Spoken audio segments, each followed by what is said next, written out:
I'll give blood, sweat, and tears to reach my goal. I'm focused now, remain in complete control. I know it's mind over matter, I ain't feeling no pain. Go hard or go home, man, this isn't a game. This is what I live for, the very reason I train. So when they speak about the breaks, they can mention my name, and I could say, I'm a ninja.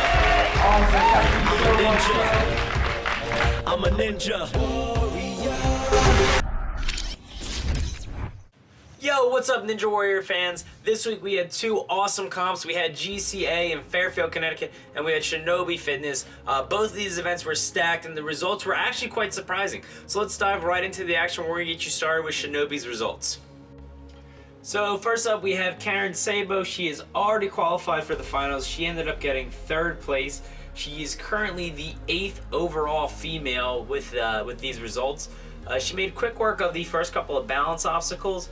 And then after that, it got pretty heavily upper body. There were some ropes before this, followed by this really lengthy climb that looked pretty difficult to kind of go uphill based on the angle that it was at to hit that cowbell.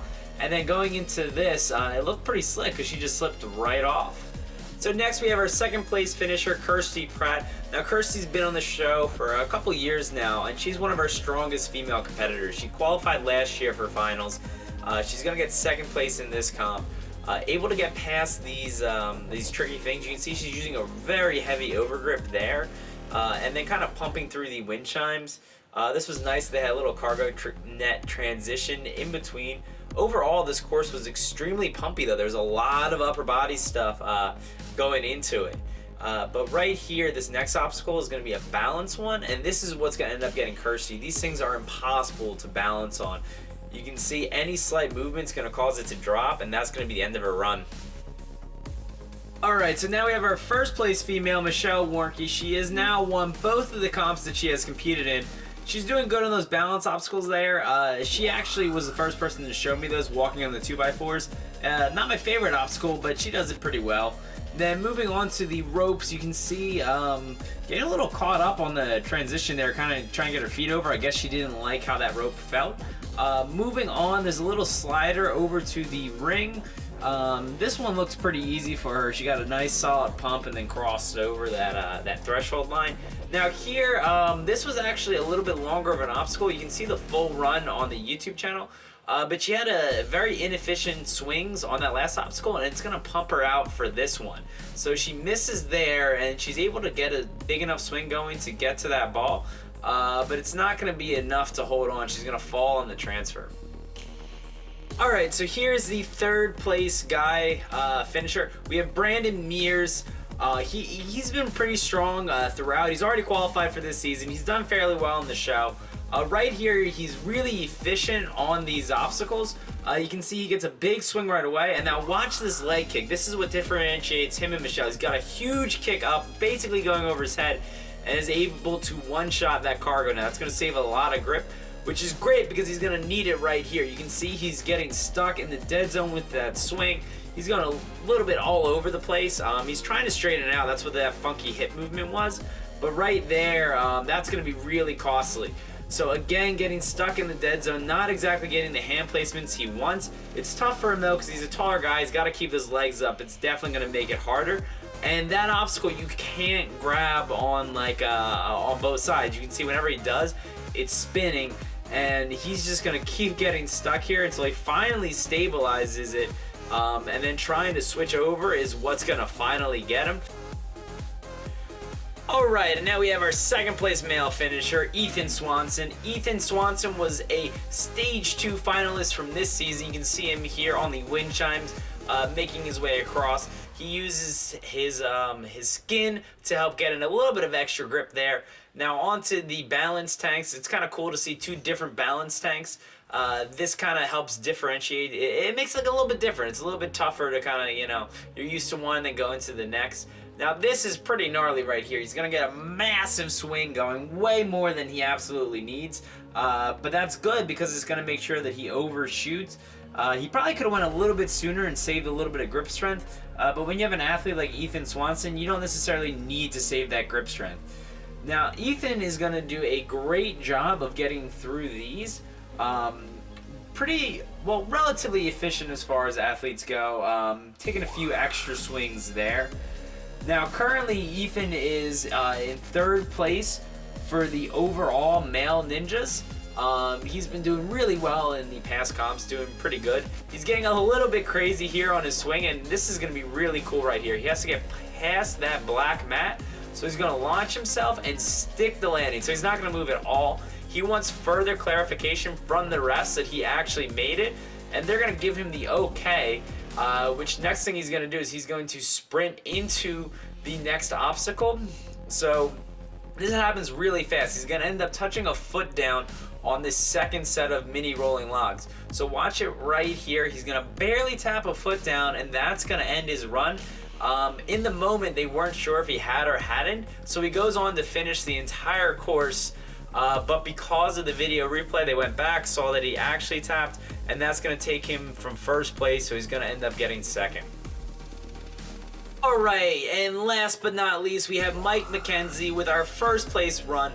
This dude has some unreal upper body strength. We've already seen him at Core Complex. With this win, he is the 7th place overall male now. And you can see just how efficient he is on these obstacles. Right here, look at this rope transfer. He doesn't even touch that black rope, the one that was slick before for some of the other athletes. And then we have him going through this series of cannonballs, and I have no idea what those things are called, but rings, cannonballs, and the little pipe bomb things. Just so efficient. The other athletes took multiple swings, really pumped themselves out. Mike McKenzie's body awareness is just so great on upper body stuff. And then sprinting across the lower body obstacle really fast. Transitioning into the next one. This is where Ethan Swanson touched down. McKenzie, again, not known for lower body stuff, more known for upper body stuff, is going to get through here nice and quick, showing off those little parkour type footworks. And then going into the salmon ladder to the UFO disc, able to get a quick grab here, looking really strong, and then with that quick transfer to the rope, looking super efficient. And then all he has to do is finish with the wall, and then he's going to take home that 1st place finish from Shinobi Fitness. Alright, let's move right along to GCA. This event was packed with stars. A&W vets left and right. Now, right here we have the 3rd place finisher, Elle. She's been on the show a few years. A super strong climber. You can see her being a little conservative on the balance tank, taking it all the way across, then sprinting it across the spinning log. Now, this obstacle was really cool. The pipes moved as you moved, so it really required a lot of control from the athletes. You can see Elle using her core right here to stabilize herself as she's making her way through the pipes. Now she's going to put her feet on the rope to get locked in, but her time is running out. So this was a time course, it was a speed course. So she's going to be trying to rush a little bit here, trying to get onto those bungees as quickly as possible. And I think that's going to mess with her. I think if she had more time, she'd be able to easily clear this obstacle. But you can see reaching for it. She's only got like 10 seconds left. She's really trying to rush, and she's just going to slip off. Alright, for our 2nd place female, we had Rachel Brown. Rachel Brown has come so far. She's such a strong athlete. It was her birthday this weekend, so it was super cool to see her out here celebrating and just getting super strong. Here, she's making her way through the PVC obstacle, the pipes. Good work there. And then going on to the bungees, she gets a little bit slower, so she's going to rest a good amount on that rope before she moves, which is going to cost her because remember, again, this is a timed course. And then here she's staying really low and doesn't really lock off and just kind of just inching along.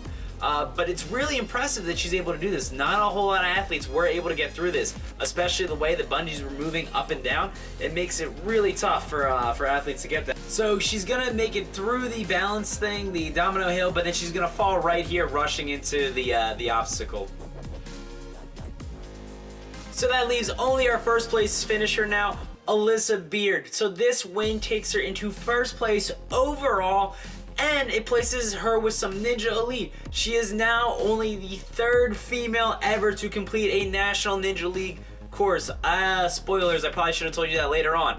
Anyways, check out her go through the balance obstacle. She's flying there, making a huge jump to the PVC, inching her way along. This one was pretty grip taxing. I jumped on it myself and it was actually really, really slick. So to be able to do this and to do this quickly is definitely a challenge.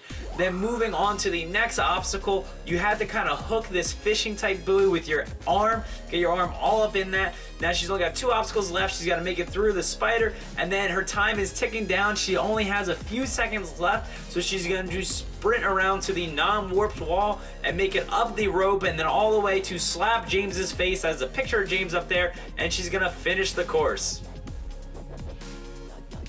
So this is where things start to get a little crazy for the athletes. The guys had to be so efficient on this. Look at this, Mike Myers not even using the knot on the bottom. He's just kind of grabbing whatever he has. At some points he doesn't even have all of them, skipping a whole bunch of bungees, flying straight through this and going right into the PVC catch.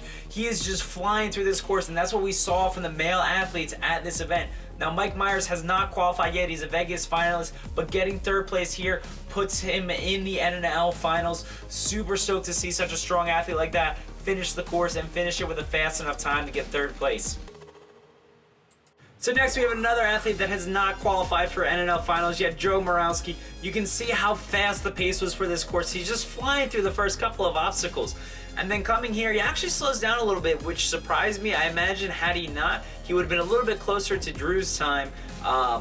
But you can see here, again, skipping on the bungees, making quick work of this obstacle. Joe also just got that Macy's deal, which is super cool. He's going to have a new clothing line coming out, so it's huge for him to have this win here. Definitely big things happening in his life. I'm really excited to see what he's going to do for NNL Finals. There he is, slapping the buzzer. So I am going to close with Drew Dreschel's full run. This thing was so super efficient. It's no doubt that he won. You can see every movement counted. When you want to talk about obstacle efficiency, Drew only trains obstacles, and you can see that with this run. Every move, super important. Right here, he's transferring to the pipes, and then everything he's doing, making sure that he hits each one. He got a little lucky there that the pipe swung back to him. And then here, he's not able to do what the other guys did by skipping, but he will right on this movement. It's almost like the bungee fell directly into his hand. Now watch this, running across them and then jumping straight into it, getting a nice big leap. Now this is where Drew saved a lot of time. See how he's swinging each leg over and kind of timing it well? He was one of the fastest and most efficient athletes through this. See him checking for the dismount right there? Now right here, watch this, one swing, arm right over, and then directly into it. Some athletes took 1 or 2 swings there. Drew just so super efficient, and then taking a few hops into the jumping spider, but no big deal, continuing to move forward and then flying to the end of this course. Drew's speed just completely unreal. Congrats on a sick 1st place run. So that is going to do it for us this week. To recap everything overall, this week Alyssa Beer was able to bump out the injured Jesse Lebrecht. Alyssa now has 28 points overall. We're not sure when Jesse's going to make a return to the NNL or if she's going to make a return. We also have Rachel Brown edging up in the comp. She won some points this weekend, so she's going to be at 23 right now, keeping it pretty close with Alyssa. Now remember, the top place finisher for each division is going to win prizes at the end of the season. On the male side of the action, Drew gained 5 points, bumping him up into 2nd place, breaking that tie between him and John Alexis. We also see Ernest Phillips moving up, staying at the top but gaining an extra point. He placed 5th at this competition. So overall, super exciting things happening. This week we have 2 competitions coming up. We have Obstacle Warriors down in Texas, and then we have another event in the Northeast area with the Brooklyn Zoo. I'm super excited for both of those events. I'm going to be covering them later this week for the preview, and then I'll give you guys the recap next week whenever I get the videos. So guys, remember to like, comment, and subscribe. I'm Chris Winchesky, and as always, peace out, my glib globs.